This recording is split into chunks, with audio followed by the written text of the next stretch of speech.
शांति। मुझे लगा ये खाली 2 लाइन थी तो कंप्लीट हो जाता। तो बाबा कहते हैं कि इस या अगर मोजीद का ठप्पा स्टैंप लग जाए तो पोस्ट सीधी ठिकाने पर पहुंचेगी। तो इसलिए ठप्पा जरूर लगाना है। इन माताओं का ही फिर समर्पित समारोह करेंगे। उसमें बुलाएंगे भी उनको जिन्होंने ठप्पा लगाया होगा। मोजीद वालों का ही सम्मेलन करेंगे। इसीलिए जल्दी जल्दी तैयार हो जाओ। ओम शांति। फिर पीछे शॉर्ट मना इसका सार लिखा हुआ है। मुरली तो यहाँ अव्यक्त मुरली तो यहाँ खत्म हो गई, पर नीचे सार लिखा हुआ है कि कोई भी चित्र को देखते हो, चित्र अर्थात शरीर, तो चित्र को नहीं देखो लेकिन चित्र के अंदर जो चेतन है उसको देखो, और उस चित्र के जो चरित्र है उन चरित्र को देखो।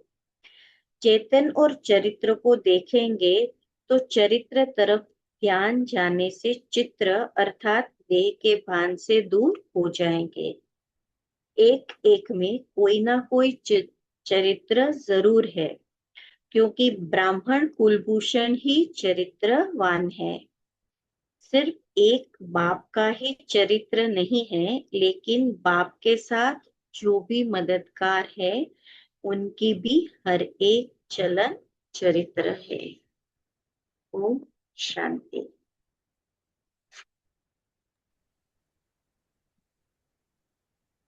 तो मैडम आप रिवाइज कराएंगे ना? ओम शांति।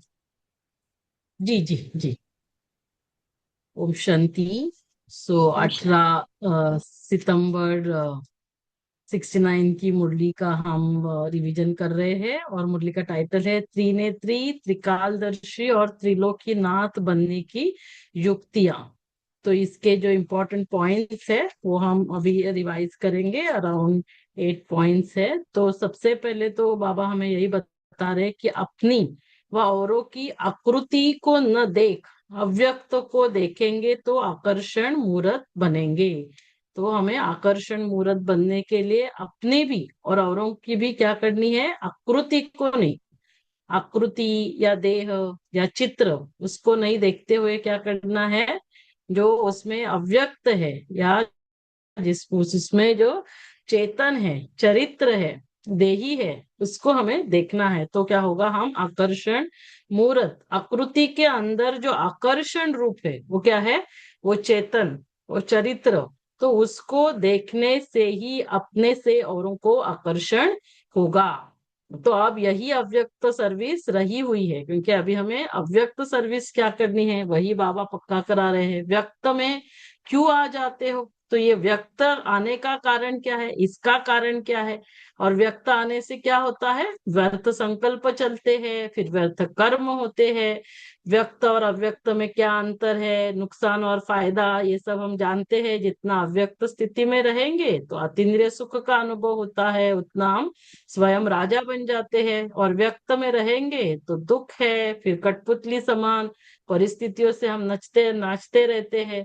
तो ये सब हमको मालूम है। तो ये सब क्यों होता है, क्योंकि हम देह अभिमान में आ जाते हैं। तो हमें क्या करना होगा, देही अभिमानी बनना है। तो देह अभिमान में आने का कारण भी क्या है, देह अभिमान क्यों आता है, क्योंकि देह का आकर्षण रहता है। तो अभी हमें देह के आकर्षण से दूर जाना है। तो दूर हटने के लिए कोशिश करनी है देह के आकर्षण से। तो जैसे चुंबक के माफिक क्या होता है, बार बार न चाहते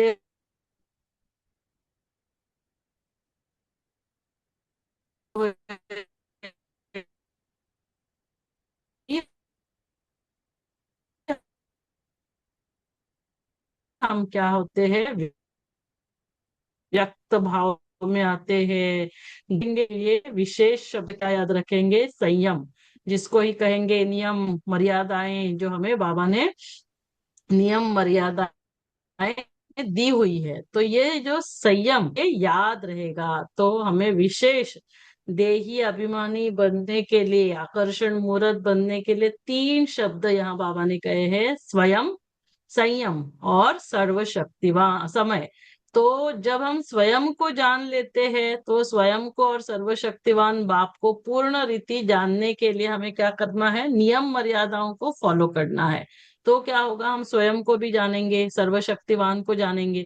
लेकिन जब ये नियम मर्यादाएं संयम को भूलते तो हम स्वयं को भी भूल जाते, बाबा को भी भूल जाते।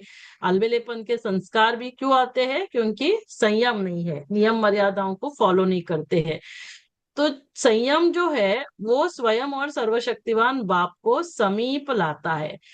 संयम ठीक है तो स्वयं की स्थिति भी ठीक रहेगी, और स्वयं की स्थिति ठीक होगी तो स्थिति ठीक तो क्या होता है, परिस्थितियां सब बातें ठीक हो जाती है। तो करना क्या है हमें ना, हमें नियम मर्यादाओं पर चलना है, मना संयम को ठीक से फॉलो करना है। तो अगर बीच में यह नियम संयम रख दो तो देह की आकर्षण आकर्षित नहीं करेगी, तो देह की आकर्षण नहीं होगी, हम आकर्षण मूर्त बनेंगे, हम उस चरित्र को, उस चेतन को देखेंगे, देही को देखेंगे, आकृति को नहीं देखेंगे।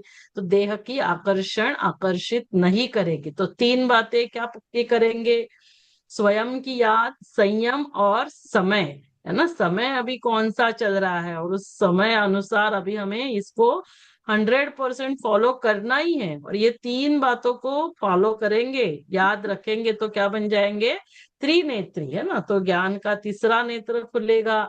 स्वयं समय को जानने से हम तीनों कालों को जान जाएंगे, त्रिकालदर्शी। और जब हमने स्वयं को जाना, बाबा को जाना, तो त्रिलोकीनाथ भी बन जाएंगे। तो स्वयं को जानने से सर्वशक्तिवान बीच में आ ही जाता है। तो अभी पांचवी पॉइंट है कि अभी जैसे शरीर को ही, है ना, देह को बाबा ने क्या कहा, तभी आकृति कहा, अभी क्या कहते हैं, चित्र। तो चित्र को नहीं देखना है ना, चित्र के अंदर क्या है, विचित्र है। जैसे बाबा तो हमेशा विचित्र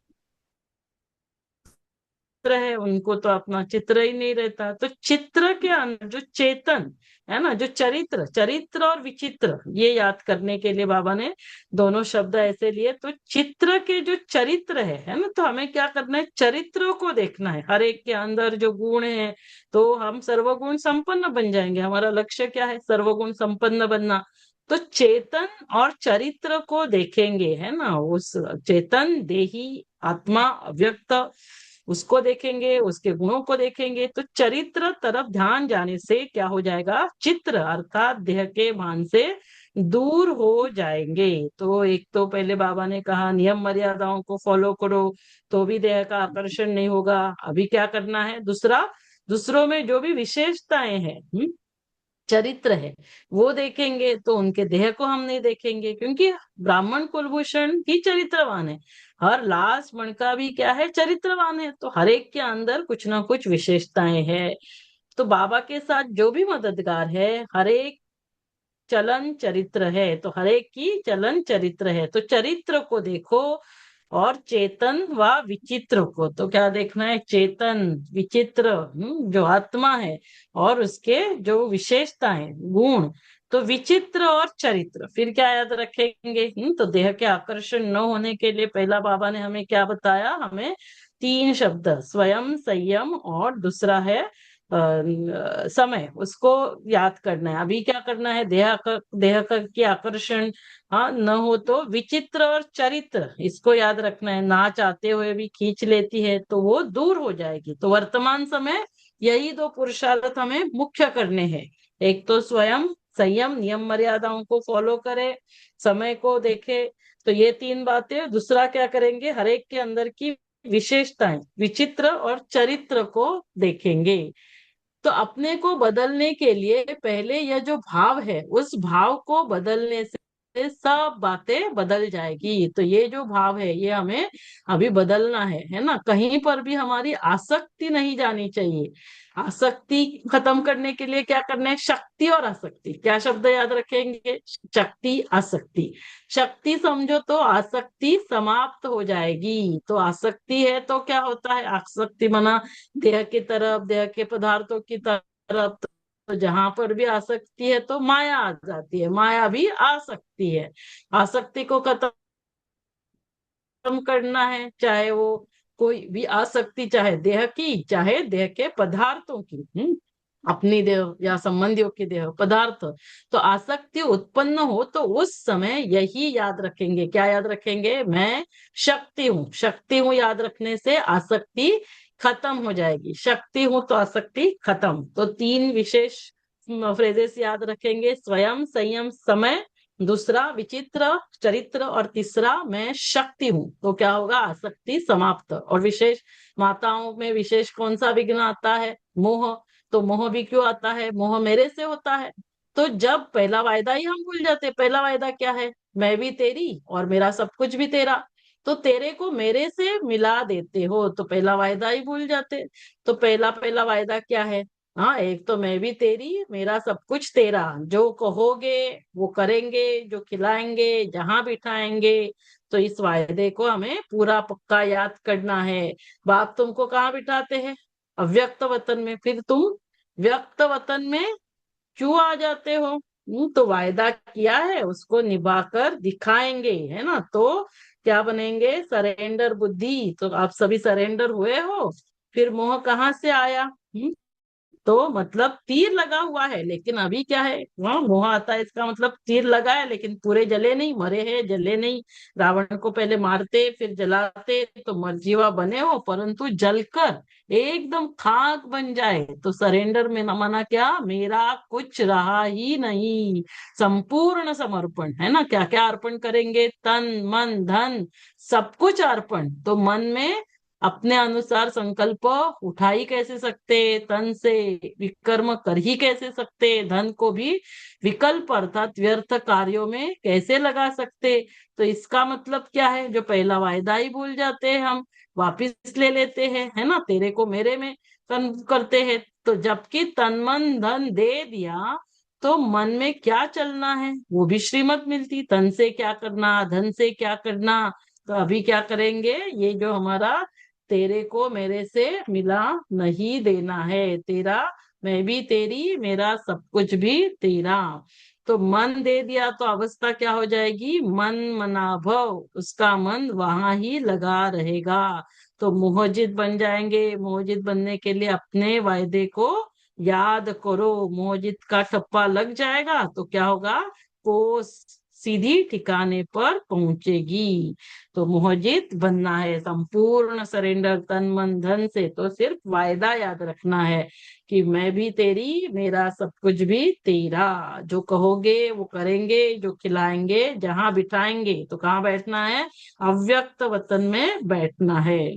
तो क्या बन जाएंगे? ये सब याद करेंगे युक्तियां तो त्रिनेत्री त्रिकालदर्शी त्रिलोकी नाथ बन जाएंगे। ओम शांति। तो ये थी 18 सितंबर 69 की अव्यक्त मुरली त्रिनेत्री त्रिकालदर्शी और त्रिलोकीनाथ बनने की युक्तियां, उसके इम्पोर्टेंट पॉइंट्स। ओम शांति।